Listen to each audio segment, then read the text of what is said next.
Welcome back. मुकाबला mafia के साथ है। धमकियां देते हैं कि चलने नहीं देंगे। वो कानून से छूट और एनआरओ चाहते हैं। वजीर आजम इमरान खान की अपोजिशन पर कड़ी तनकीद। बोले एक शख्स झूठ बोलकर मुल्क से भाग गया। सहाफ़ी कहते हैं तकरीर करने दो। वकील कहते हैं पाबंदी खत्म करो। ये है हमारा मुआशरा। मगरबी मुआशरा हमसे बहुत आगे है। कानून की हुक्मरानी कायम करना जहाद है, क्योंकि आपका मुकाबला माफियाज के साथ है। वो नहीं कानून के नीचे आना चाहते, एनआरओ लेना चाहते। वो आपको ब्लैकमेल करते हैं कि हम आपको चलने नहीं देंगे तक छूटना। तो बाहर भाग गया है झूठ बोल के, अरबों रुपए की प्रॉपर्टीज में बैठे। यहाँ बड़े बड़े सहाफी कह रहे हैं जी उसे तकरीर करने दो। वकीलों ने कहा कि बैन खत्म करो। आ गया मगर भी वहाँ कुछ तस्वर भी नहीं कर सकता पब्लिक का पैसा चोरी करे, मकसूद चपड़ासी के नाम पे 4.25 अरब रुपया रखते और वो कहीं शक्ल भी दिखा सकते। नैब के कोर्ट पे जा रहे हैं, फूल फेंक रहे हैं। ये है हमारी माशराई। बिलावल भुट्टो ने वजीर आजम को 5 दिन की डेडलाइन दे दी। कहते हैं इमरान खान इस्तीफा दें, पार्लियामेंट तोड़ें, इलेक्शन का ऐलान करें। ऐसा ना किया तो 5 दिन बाद इस्लामाबाद पहुंचकर अदम एतमाद के जरिए फारिग करेंगे। जनूबी पंजाब में जलसों से खिताब में कहा कठपुतली के इक़्तिदार के चंद दिन रह गए हैं, उसने भागना ही है।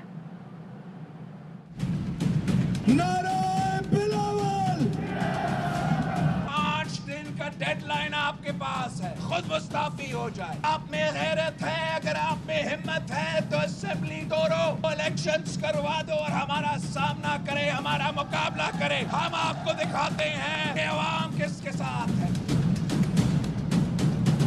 बुझते लोग खुद नहीं करते हो तो फिर 5 दिन बाद हम इस्लामाबाद पहुंच के उस वक्त तक हमारा नंबर्स पूरे हो चुके होंगे। हम एतमाद लेकर आएंगे और आपका बंदोबस्त खुद करेंगे। इस कठपुतली का कोई मुस्तकबिल नहीं है, इसने तो भागना है। फॉरेन फंडिंग केस में कौन चोर निकला है? भारत से, इजराइल से टीआई का फंडिंग का बंदोबस्त कौन करवा रहा था? हुकूमत के खिलाफ अदम एतमाद, ऑपोजिशन जमातें सरगर्म। पीपल्स पार्टी के को चेयरमैन साबिक सदर आसिफ अली जरदारी की पीडीएम सरबराह मौलाना फजलुर रहमान की रिहाइशगाह आमद। ज़राए का बताना है कि दोनों रहनुमाओं में मुल्की सियासी सूरत हाल पर बातचीत, अदम एतमाद, सियासी जोड़ तोड़ और अपोजिशन के किरदार पर तबादला ख्याल हुआ।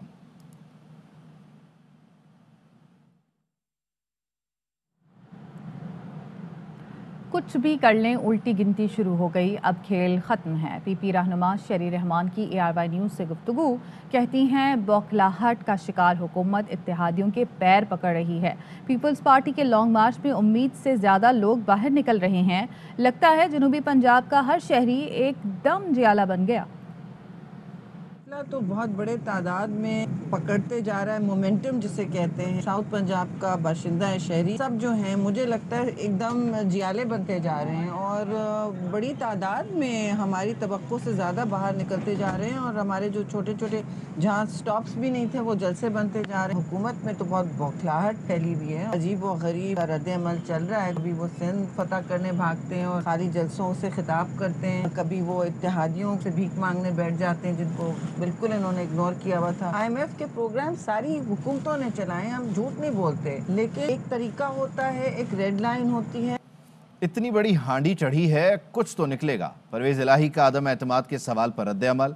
स्पीकर पंजाब असेंबली ने कहा हांडी में सामान चला गया, धुआं उठने के बाद पहला उबाल आता है।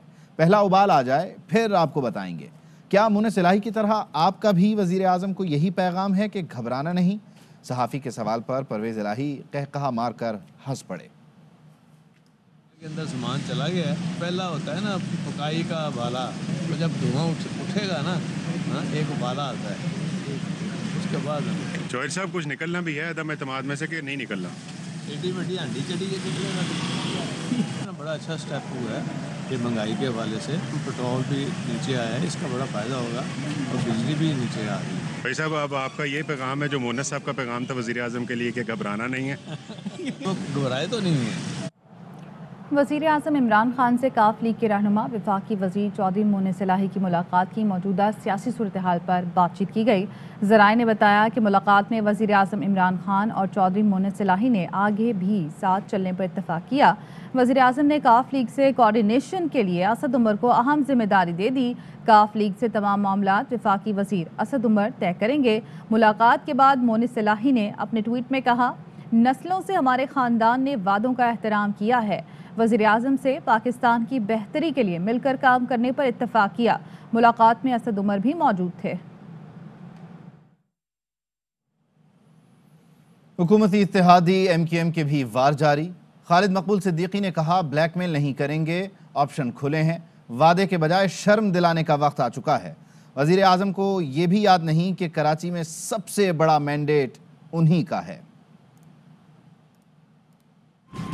किसी को ब्लैकमेल करेंगे ना, अपॉर्चुनिस्ट बनेंगे, उसूलों को सामना रख के फैसला करेंगे। हमारे पास ऑप्शन खुले हैं। कराची हमसे बड़ा PTI का मैंडेट है, वहाँ पर वज़ीर आज़म को याद नहीं रहता, तो वादे के बजाय शर्म दिलाने का टाइम शुरू हो गया। जरदारी हमारे अरकान असम्बली नहीं खरीद सकते। PTI में सिर्फ इमरान खान ग्रुप है। शाह महमूद कुरैशी पुरएतमाद। उमरकोट में कारकुनान से खिताब में मशवरा दिया, नोट PP से लें, वोट हमें दें, ये सौदा बुरा नहीं है। एक ग्रुप है, उसका नाम है इमरान खान ग्रुप। हमारे जो MNAs हैं मौक़िफ़ पर डटे रहेंगे। जर और जरदारी की सियासत समझती है कि उनको खरीद पाएंगे, हरगिज़ तुम्हारे बहकावे में नहीं आएगी। तुम जीतते हो नोट से, वोट से नहीं। ये सौदा बुरा नहीं है। नोट PP का, वोट इमरान खान का। जरदारी से घबराना नहीं। बिलावल तकरीर करता है, पीछे से इमरान खान की आवाज आती है, घबराना नहीं। सबसे पहले घबराना नहीं, घबराना नहीं, घबराना नहीं। शाह साहब, मुरीद आपको नोट देते हैं, वोट नहीं। सईद गनी का रद्द अमल। सूबाई वज़ीर इत्तलात ने कहा, सिंध के अवाम मगरमच्छ के आंसुओं को बखूबी जानते हैं। बिलावल भुट्टो अभी पहुंचे भी नहीं कि दूल्हे शाह के चूहे इस्लामाबाद से भाग गए।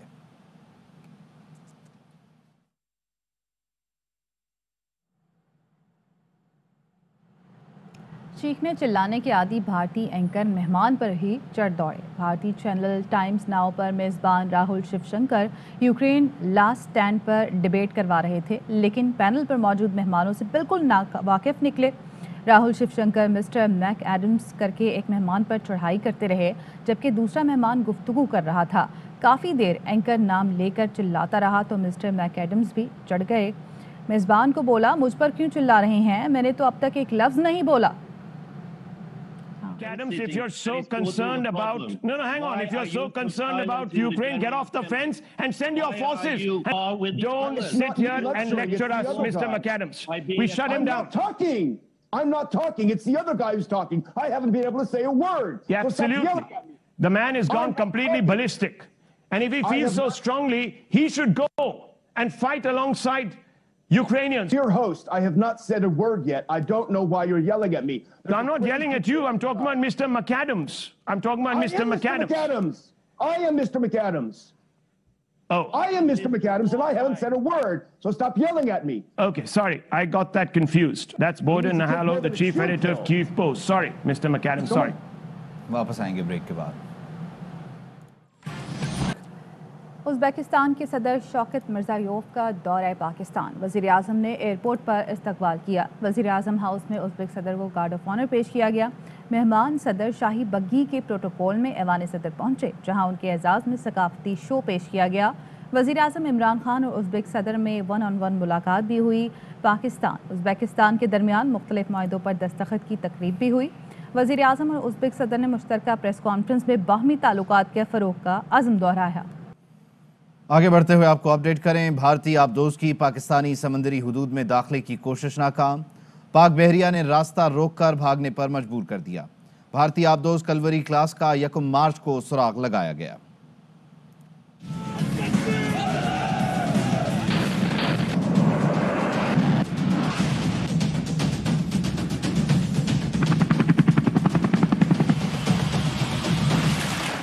भारतीय अफवाज हर महाज पर रुस्वा, जमीन समंदर फजा हर मैदान में मुंह की खाने के बाद भी मोदी सरकार बाज न आई। पाक बहरिया ने दुश्मन की आबदोज का सुराग लगाकर अजाइम समंदर बुर्द कर दिए।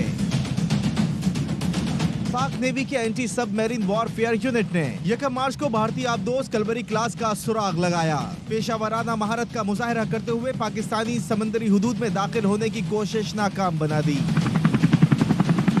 ये अहम वाकया पाक बहरिया की जारी मशक सी स्पार्क 22 के दौरान पेश आया।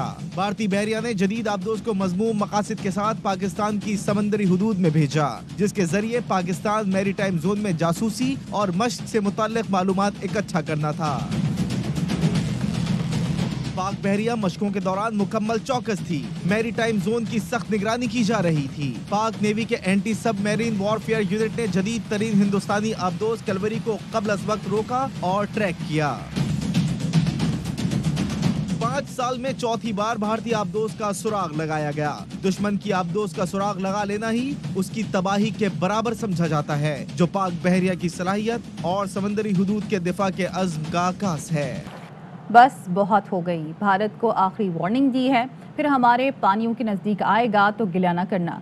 वज़ीर दाखिला शेख रशीद ने खबरदार कर दिया। कहते हैं अजीम फौज का अजीम जज्बा है, कोई पाकिस्तान की तरफ मैली आंख से नहीं देख सकता। पुरअमन मुल्क है, हमने उसको मारा नहीं लेकिन उसको वार्निंग दी ताकि वो वापस चली जाए। उनको मतनबा किया और आखिरी बार वार्निंग दी है कि इनफ इज इनफ, 5वीं मरतबा आप हमारे पानियों के नजदीक आए तो हमसे गिला न करना। अजीम फौज है, पाकिस्तान नेवी का जज्बा अजीम जज्बा है। कोई पाकिस्तान के पानी पे, बर्री पे, बहरी पे, फजाई हदूद की तरफ मैली आंख भी नहीं देख सकता। अपडेट करें आपको कि अपोजिशन के एक तरफ 48 घंटे का अल्टीमेटम का दावा है, जबकि दूसरी तरफ ताखीरी हरबे भी इस्तेमाल किए जा रहे हैं। ज़राए का ये बताना है कि नून लीग ने अदम एतमाद से पहले इजलास की रिक्विजिशन की तजवीज़ दी है। Head of investigative cell Naeem Ashraf Bhat हमारे साथ मौजूद हैं, उनसे तफसील जान लेते हैं।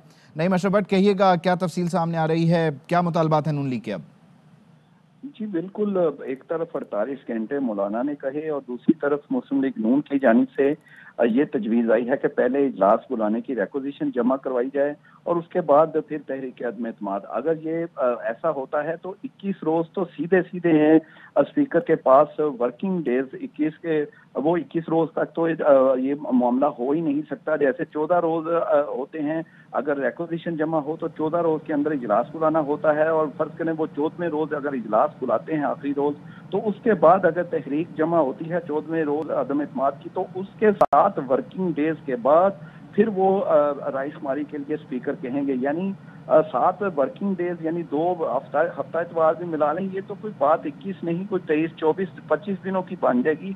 और लगता यह है कि ये तो रास्ता जो है मार्च का महीना ही इससे गुजर जाएगा। और 48 घंटे मौलाना कह रहे हैं, बिलावल कहते हैं 5 रोज लगेंगे। अभी तक ये भी पता नहीं है कि रिक्विजिशन भी जो है वो कल परसों या ठीक है, नहीं हमारे साथ ही रहेगा। इस ताज़ा मुलाकात से मुतालिक एक और खबर भी सामने आई है। जरदारी और फजल रहमान की मुलाकात हुई है और तहरीक अदम एतमाद पर डेडलॉक बरकरार है। तहरीक अदम एतमाद पहले किसके खिलाफ लानी है, इस पर इत्तेफाक नहीं हो सका है। जाहिद मशवानी हमारे साथ मौजूद हैं, उनसे मजीद जानेंगे। जाहिद बताइएगा। 2 घंटे से जायद दोनों रहनुमाओं के दरमियान ये मुलाकात जारी है और मुल्क की मजमूई सियासी सूरत हाल हुकूमत को टफ टाइम देने और ख़ास तौर पर अदम एतमाद के हवाले से जो गुज़िश्ता कई हफ्तों से मुशावरत और तोड़ जोड़ का अमल जारी है, उस पर बातचीत की गई।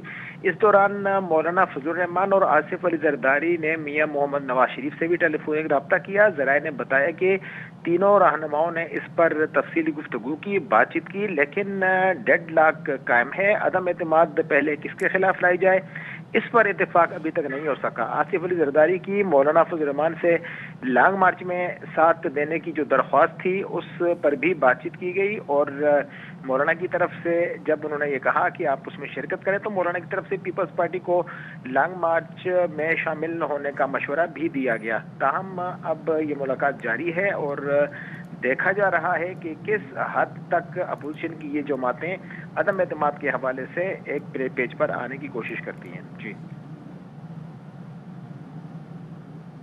नईम भट्ट हमारे साथ मौजूद है, उनकी तरफ चलते हैं। नईम, आप क्या बता रहे थे? जी बिल्कुल, ये डेडलॉक जो बता रहे हैं, ये डेडलॉक तो पुराना हो गया, ये बिल्कुल ये मामला इनका है और इसी वजह से ये रेकोजिशन पर जा रहे हैं। और जो साइन आज चल रहा था, साइन करवाए गए हैं 80 अरकान असेंबली के, वो रेकोजिशन और अदम एतमाद दोनों पर करवाए गए हैं। इससे आप देखें कि इनका फैसला नहीं हो रहा और ये डेडलॉक की बातें भी अब जरदारी साहब और मौलाना के दरमियान जो हैं, ये हो सकता है ये अब निकलवाई भी जा रही हो, क्योंकि ये इनका किसी जगह पर अभी तक इत्तेफाक नहीं हुआ और ये रेकोजिशन पे जाना ही उसका बहुत बड़ा सबूत होगा। हम तो मुस्लिम लीग नून का कह रहे हैं, लेकिन लगता ये है कि शायद रेकोजिशन पे इनका इत्तेफाक ये हुआ है कि अभी अगर इत्तेफाक आपस में नहीं है इत्तेफाक राय, तो कम से कम रेकोजिशन से इनको दिन मिल जाएंगे। लेकिन ये जितने दिन मिलेंगे वो हुकूमत के लिए बेहतरी के लिए हो सकते हैं और इनके लिए मुश्किलात बढ़ेंगी। एक तरफ जल्दी की बात, दूसरी तरफ शुक्रिया आपका नईम अशरफ भट्ट और जाहिद मशवानी हमारे साथ आप मौजूद थे। खबरें और भी हैं, लेकिन यहाँ वक्त हुआ है एक ब्रेक का। इसके साथ ही न्यूज़ बुलेटिन से फिल वक्त इतना है। बाखबर रहने के लिए आप देखते रहिए ARY न्यूज़। अहम तरीन खबरें अब एक क्लिक की दूरी पर। आपके पसंदीदा टॉक शोज हों या अहम मुल्की या गैर मुल्की शख्सियात की न्यूज कॉन्फ्रेंसेस, हर लम्हा बाखबर रहने के लिए सब्सक्राइब करें हमारा YouTube चैनल।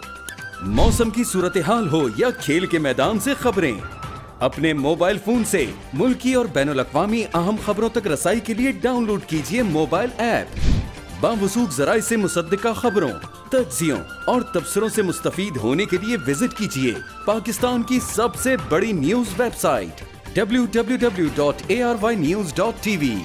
इन सब के अलावा पाकिस्तान का सबसे बड़ा फेसबुक पेज हो, सबसे बड़ा न्यूज इंस्टाग्राम अकाउंट या फिर ट्विटर, ARY न्यूज पहुंचा रहा है खबरें सबसे पहले आप तक, ताकि आप रहें हर लम्हा बाखबर।